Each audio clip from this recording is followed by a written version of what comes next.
여러분, 혹시 믿었던 친구에게 돈을 빌려줬는데 그 친구가 어느 날 갑자기 연락을 끊고 잠적했을 때의 기분을 느껴보신 적이 있나요?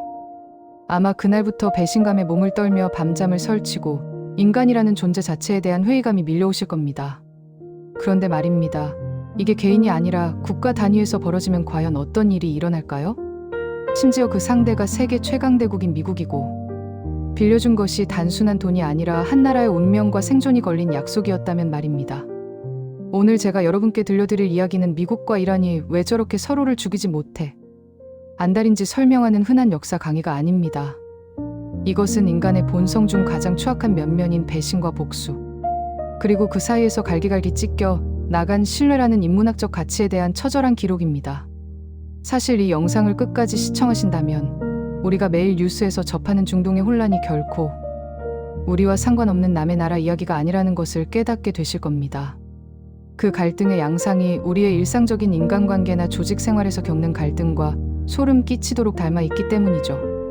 오늘 공개할 이 비극적인 역사의 반전들을 하나하나 알게 되시면 아마 여러분이 세상을 바라보는 세계관 자체가 송두리째 흔들릴지도 모릅니다.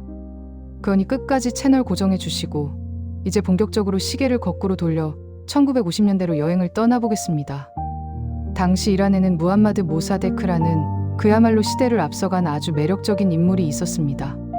그는 당시 이란 국민들에게는 한 줄기 빛과 같은 존재였는데 그가 내건 슬로건은 아주 단순하면서도 강력했습니다. 우리나라 땅에서 나는 기름을 왜 영국 회사가 다 가져가느냐, 이제 석유는 우리 이란 국민의 것이다. 이것이 바로 역사적인 석유 국유화 선언이었습니다. 이 선언은 이란인들에게는 민족적 자부심을 깨우는 영웅적인 결단이었지만 서구 열강들에게는 자신들의 밥그릇을 뺏는 아주 고약한 행위였습니다. 여기서 제가 여러분께 인문학적인 질문을 하나 던져보겠습니다. 만약 여러분의 집 마당에서 엄청난 양의 금이 발견되었는데 옆집 아저씨가 나타나서 내가 장비가 좋으니 내가 캐고 금은 다 내가 가져가겠다고 우기면 여러분은 참으시겠어요? 아마 제정신인 사람이라면 절대 참지 못할 것이고 당장 몽둥이라도 들고 나갈 겁니다. 그런데 당시 이란이 처한 상황이 정확히 이와 같았습니다. 영국은 앵글로이란 석유회사라는 이름으로 수십 년간 이란의 석유를 독점하며 막대한 부를 쌓았습니다. 당시 기록을 보면 영국 회사가 가져가는 순이익이 이란 정부에 지불하는 로열티의 3배를 넘었다고 합니다. 이건 비즈니스가 아니라 명백한 착취이자 도둑질이었습니다. 모사데크는 바로 이런 불평등하고 불합리한 구조를 깨부수기 위해 등장한 민주적으로 선출된 지도자였습니다. 그는 이란의 자존심을 세우고 가난한 국민들에게 복지를 제공하려 했던 진정한 애국자였습니다. 하지만 바로 이 지점에서 자유와 민주주의의 수호자를 자처하는 미국이 등장합니다. 당시 미국은 냉전이라는 거대한 공포에 사로잡혀 있었습니다. 그들은 소련이라는 공산주의 괴물을 막기 위해서라면 타국의 민주적 지도자 한 명쯤은 희생시켜도 된다고 믿었습니다. 이것이 바로 신뢰가 무너지고 비극이 시작되는 첫 번째 균열의 순간이었습니다. 1953년 미국의 CIA와 영국의 MI6는 공동으로 이란의 민주정부를 무너뜨리기 위한 쿠데타를 모의합니다. 미국은 이 작전에 아약스 작전이라는 이름을 붙였고 영국은 부트 작전이라고 불렀습니다. 여기서 흥미로운 점은 이 쿠데타를 처음 설계하고 미국을 꼬드긴 쪽이 사실 영국이었다는 사실입니다. 석유 이권을 잃을까봐 겁이 났던 영국이 소련의 위협이라는 명분을 내세워 미국의 팔을 잡아끈 것이죠. 사실 전임 트루먼 정부는 이런 공작에 반대했었지만 아이젠하워 행정부가 들어서며 결국 실행에 옮겨지게 됩니다. 그들은 테헤란 거리에 돈을 뿌려 깡패들을 고용하고 가짜 뉴스를 퍼뜨려 민심을 교란했습니다.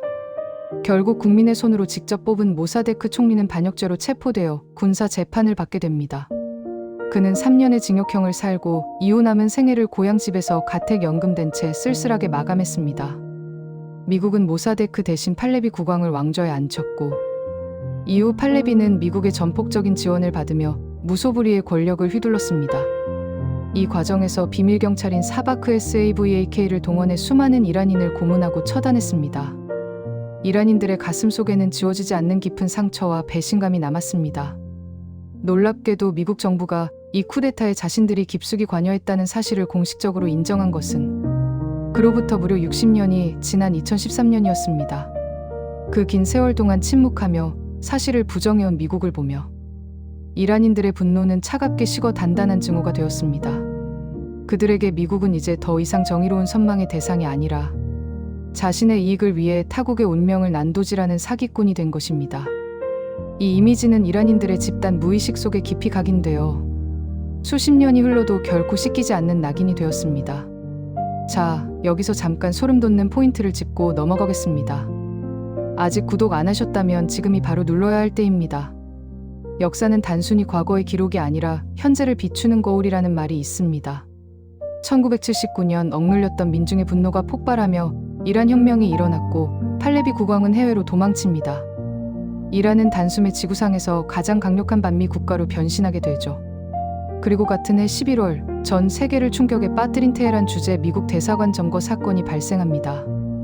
이란의 대학생들이 대사관을 습격하여 66명의 미국인을 인질로 잡았고 그중 52명은 무려 444일 동안 갇혀 있었습니다. 당시 인질을 잡았던 학생들은 훗날 이렇게 증언했습니다. 우리는 1953년의 비극이 반복될까봐 두려웠다. 미국이 대사관을 통해 또다시 쿠데타를 꾸밀 것이라 확신했다. 보십시오. 26년 전의 배신이 부메랑이 되어 미국인들의 목숨을 위협하는 인질 사건으로 돌아온 것입니다. 여기서 우리는 한 가지 철학적 교훈을 얻습니다.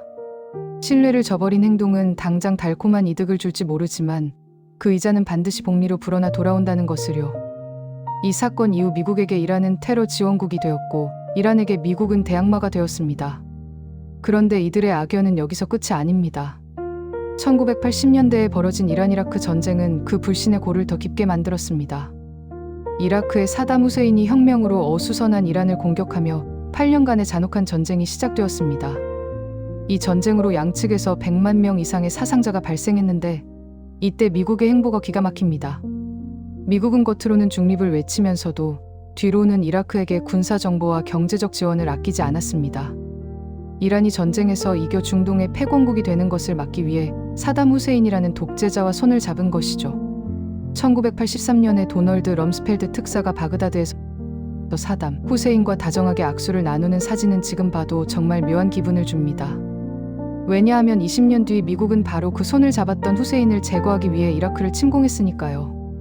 미국은 이라크가 전쟁에서 패배하는 것을 절대 용납할 수 없다는 냉혹한 전략적 판단을 내렸습니다.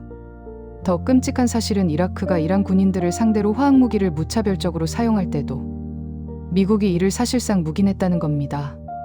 이란 청년들이 국제법이 금지한 독가스에 노출되어 폐가 녹아내리며 처참하게 죽어갈 때 국제사회는 미국의 비호 아래 침묵했습니다. 이란인들에게 이 기억은 단순히 전쟁의 아픔을 넘어 서구 사회의 도덕적 파산과 이중성을 확인한 계기가 되었습니다. 그들은 세계는 정의롭지 않다. 오직 힘만이 우리를 지켜줄 뿐이다라는 뼈아픈 결론을 얻었습니다. 전쟁이 끝났을 때 이란에는 아무런 보상도 사과도 주어지지 않았습니다. 오히려 미국은 유엔 안보리에서 이라크를 처벌하려는 움직임을 가로막기까지 했습니다. 수십만 명의 아들들이 죽어가는 것을 지켜본 이란. 부모들의 마음속에 미국이라는 나라가 어떻게 비쳤을지 상상해 보십시오. 이란이 오늘날 국제사회의 비난을 무릅쓰고 핵 개발에 그토록 집착하는 이유를 조금은 이해할 수 있지 않을까요? 물론 핵 개발 자체가 옳다는 뜻은 결코 아닙니다. 하지만 그들이 느끼는 생존에 대한 극한의 공포와 불신을 이해하지 못하면 중동 문제에 어떤 해법도 나올 수 없습니다. 이제 시간은 흘러 2015년이 되었습니다. 오바마 행정부 시절에 드디어 중동의 평화의 서광이 비치는 듯 했습니다. 이란이 핵 개발을 중단하고 국제적인 사찰을 받는 대신 제재를 풀어주기로 한 이란 핵 합의가 타결된 것이죠. 이 합의에는 미국뿐만 아니라 영국, 프랑스, 독일, 러시아, 중국까지 참여한 그야말로 세계적인 약속이었습니다. 전 세계 외교관들은 기립박수를 쳤고 중동의 젊은이들은 미래에 대한 희망을 품었습니다. 이란은 실제로 약속을 성실히 지켰습니다. 가지고 있던 농축 우라늄의 98%를 폐기했고 국제원자력기구의 사찰단에게 모든 문을 열어주었습니다. 하지만 2018년 트럼프 행정부는 아무런 객관적 근거 없이 이 합의를 일방적으로 파기하고 탈퇴를 선언했습니다. 이란이 약속을 어긴 것이 아니라 미국이 정권이 바뀌었다는 이유로 합의를 찢어버린 것입니다.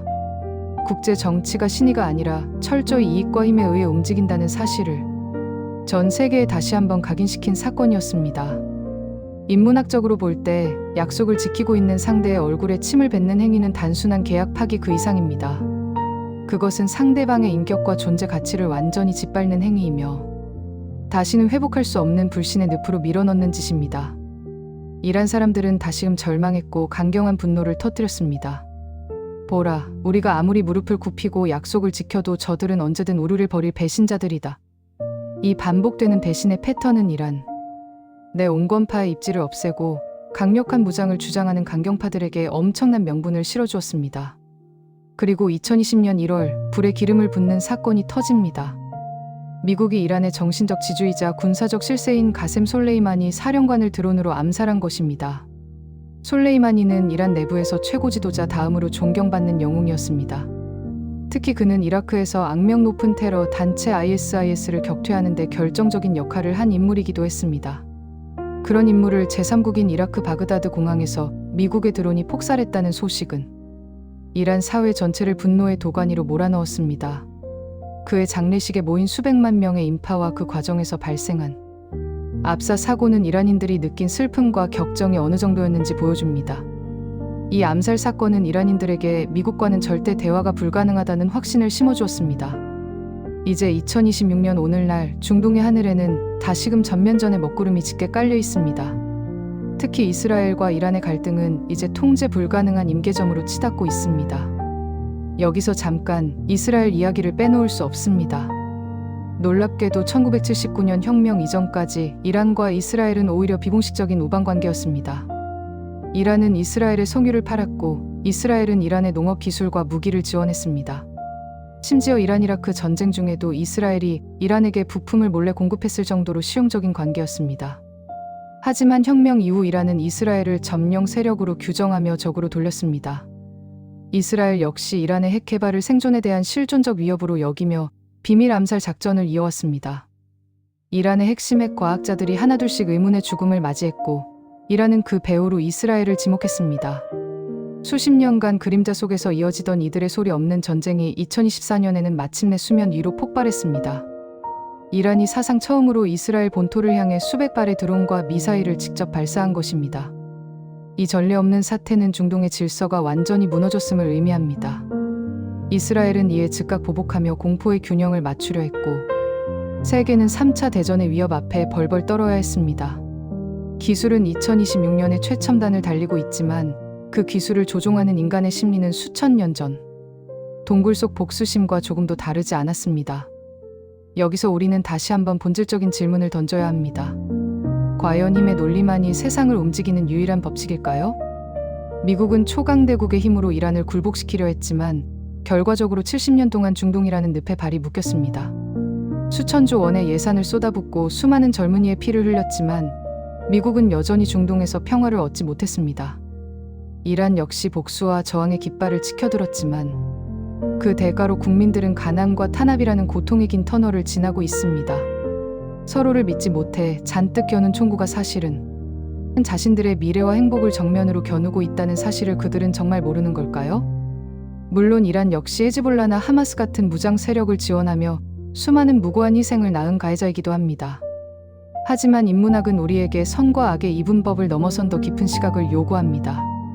현실의 역사는 피해자가 동시에 가해자가 되고 정의를 외치는 자가 동시에 불의를 저지르는 모순으로 가득 차 있습니다. 우리가 이 지독하고 지루한 역사를 공부하는 이유는 단순히 지식을 채우기 위해서가 아닙니다. 이 거대한 불신의 구조가 어떤 과정을 거쳐 설계되었는지를 이해하고 우리 삶에서 같은 비극을 반복하지 않기 위함입니다. 고대 그리스의 역사가 투키디데스는 그의 저서에서 강자는 할 수 있는 일을 하고 약자는 감내해야 한다고 갈파했습니다. 미국과 이란의 역사는 이 비정한 문장을 70년 넘게 온몸으로 증명해오고 있는 셈입니다. 하지만 여러분, 이런 식의 배신과 불신은 결국 모두가 패배하는 공멸의 길일 뿐입니다.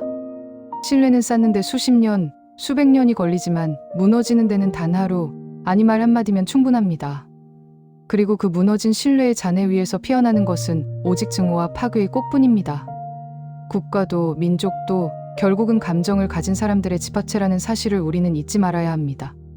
1953년에 태어난 이란의 어린아이는 이제 70대 노인이 되었습니다. 그 노인이 평생 자녀와 손주들에게 들려준 이야기 속에서 미국이라는 이름은 배신의 상징으로 각인되었습니다. 이것이 바로 역사적 트라우마가 가진 무서운 힘입니다.